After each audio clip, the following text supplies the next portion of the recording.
मित्रांनो, आपले मागचे 2 व्हिडिओ बघून तुमच्यापैकी अनेकांनी कमेंट्समध्ये वारंवार एकच प्रश्न विचारला होता, भाऊ त्या पोरक्या पिल्लाचं पुढे काय झालं, त्याला कुणाचा आधार मिळाला की नाही? आज तुमच्या याच प्रश्नाचं आणि प्रेमाचं उत्तर घेऊन आलोय.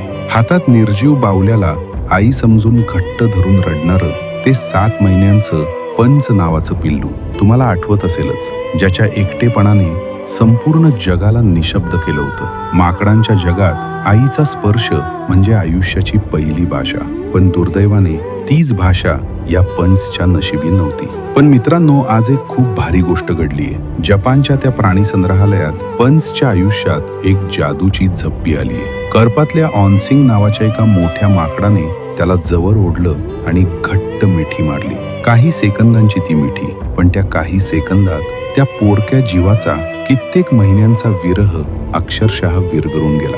माकडांच्या जगात याला स्वीकार म्हणतात, आपले पण म्हणतात. म्हणजे पंच, आता तू एकटा नाहीस, तू आपला आहेस. मित्रांनो, नीट विचार करा. ही फक्त त्या पंच पिल्लाची गोष्ट नाहीये, ही त्या प्रत्येक मनाची गोष्ट आहे, ज्याला कधीतरी कुणीतरी नाकारलंय. एखादी मिठी कुणासाठी नुसती औपचारिकता असू शकते, पण एखाद्या पोरक्या आणि खचलेल्या माणसासाठी ती अस्तित्वाची खात्री असते. आज या मुक्या जीवांनी संपूर्ण जगाला एक सॉलिड मेसेज दिलाय. नकार कितीही मोठा असो, स्वीकाराची एक मिठी उद्ध्वस्त झालेलं आयुष्य पुन्हा अर्थपूर्ण करू शकते.